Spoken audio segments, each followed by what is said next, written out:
Le Mali, le Burkina Faso et le Niger quittent la CEDEAO.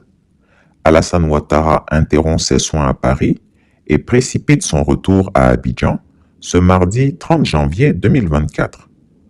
Paris exige qu'il suborne le prochain sommet extraordinaire de la CEDEAO.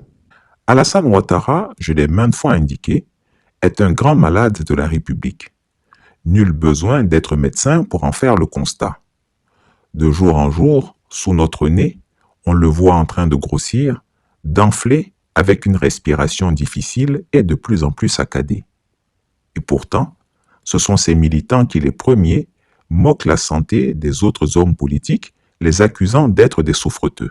Non, je vais vous demander. Oui. On dit que vous êtes malade, que vous avez le coronavirus et tout. Oh, laissez les rumeurs mourir de leur propre poison. Hein? Voilà.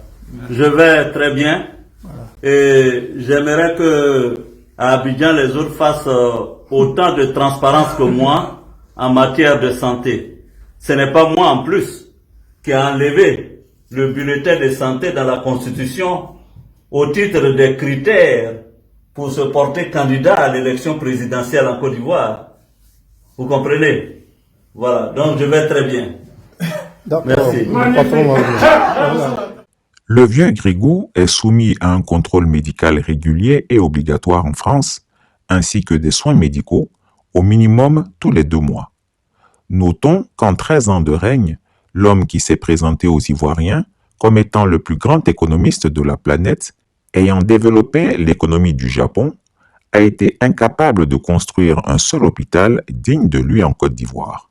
Bref, les hiboux de Chris Yapi, qui arrivés en France l'ont filé, se sont aperçus que l'homme n'avait pas de rendez-vous immédiat avec le président français, puisque celui-ci s'était rendu en Inde à un sommet. C'est plutôt du côté de l'hôpital militaire de Percy-Clamart qu'il a été repéré, y entrant vautré dans une voiture Mercedes banalisée. Quelques indiscrétions de son entourage ont confirmé sa présence en ces lieux pour, disent-ils, un contrôle médical de routine, comme pour se rassurer eux-mêmes.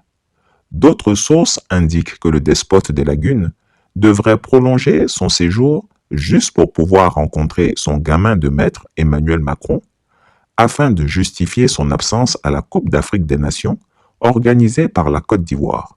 Mais visiblement, être esclave n'est pas enviable, surtout quand on est esclave d'un gamin insolent.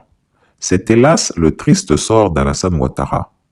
Alors qu'il était à Paris pour les soins de son cancer, ne voilà-t-il pas que Paris lui ordonne d'y mettre un terme afin de se rendre dardard à Abidjan en vue de préparer le sommet extraordinaire de la CEDEAO qui devrait statuer sur les retraits de celle-ci des pays de l'AES. Aussitôt instruit, le vieux Grigou s'est mis en devoir de rejoindre Abidjan ce mardi 30 janvier 2024. Il faut signaler que lorsque les médias ont divulgué abondamment la nouvelle du retrait des pays de l'AES de la CEDEAO, le dictateur ivoirien, comme à son habitude, a piqué une colère noire, menaçant de bombarder ces 3 pays et de les réduire à néant.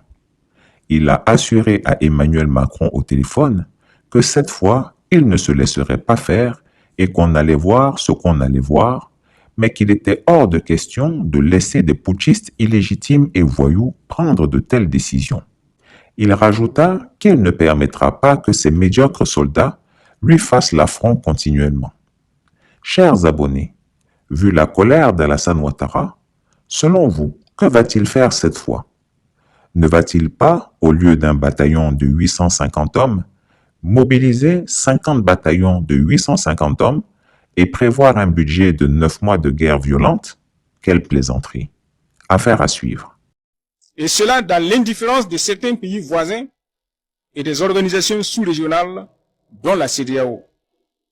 Cette situation nous a conduit à porter sur les fonds baptismaux, le 16 septembre 2023, l'Alliance des États du Sahel, AES. L'initiative de l'AES s'est très vite révélée fructueuse en favorisant la mutualisation de nos moyens humains et logistiques, ce qui a permis d'engranger d'importants acquis sur le front sécuritaire, aussi bien au Burkina Faso, au Mali et au Niger. À sa création en 1975, la CEDEAO portait de grands espoirs en se donnant pour mission première de promouvoir la coopération et l'intégration dans la perspective d'une union économique véritable de l'Afrique de l'Ouest. Elle avait pour vocation d'élever le niveau de vie de ses peuples, de maintenir et d'accroître la stabilité économique, de renforcer les relations entre les États membres et de contribuer au progrès et au développement des pays d'Afrique de l'Ouest. Malheureusement, après 49 ans de fonctionnement, nous constatons avec regret et amertume que la CEDEAO a dévié de sa mission et s'est radicalement éloignée des idéaux de ses pères fondateurs et du panafricanisme. Je reprends. Malheureusement, après 49 ans de fonctionnement, nous constatons avec regret et amertume que la CEDEAO a dévié de sa mission et s'est radicalement éloignée des idéaux de ses pères fondateurs et du panafricanisme. En outre, l'organisation communautaire n'a pas réussi à bâtir cette CEDEAO des peuples, tant espérée par nos populations. Elle s'est transformée en un instrument technocratique qui a fini par s'éloigner des aspirations légitimes des populations de notre espace communautaire.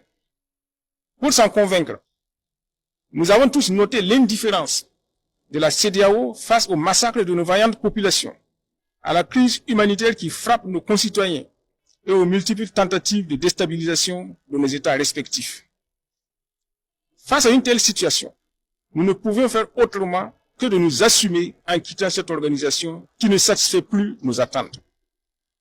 C'est une décision mûrement réfléchie dans les trois pays et nous savons qu'elle ne sera pas sans conséquence sur nos États et leurs économies. Nous restons cependant fermes parce que nous sommes convaincus qu'au sein de l'AES, nous pouvons créer un espace économique viable, résilient et à l'écoute des vraies aspirations de nos populations. L'AES, c'est aujourd'hui l'alliance des peuples du Sahel, mus par le désir souverain d'être maîtres de leur destin pour la construction d'un espace sahélien de paix, de sécurité, de stabilité et de développement partagé pour tous. J'invite les Burkinabés de l'intérieur et de la diaspora à s'armer de courage et à renforcer la résilience dont ils font déjà preuve. Aucun sacrifice n'est de trop quand il s'agit véritablement de notre souveraineté et de notre liberté. À l'endroit des pays voisins et des autres nations, je voudrais indiquer que le Burkina Faso reste attaché à la préservation des liens d'amitié et de fraternité que nous avons su bâtir depuis des années. J'invite l'ensemble des Burkinabés à rester mobilisés et engagés, à renforcer la veille citoyenne, à rester déterminés et vigilants face aux velléités d'arrêt de la dynamique enclenchée. Je lance instamment un appel à tous nos concitoyens à faire confiance aux autorités de la transition et à se départir de toute manipulation ourdie dans des officines secrètes dans le seul but de semer la confusion. Nous sommes totalement engagés dans la lutte et nous sommes confiants de notre victoire prochaine. La patrie ou la mort. Chris Yapi ne ment pas. Retrouvez Chris Yapi sur ses deux chaînes YouTube, sa chaîne Dailymotion, Instagram et VK.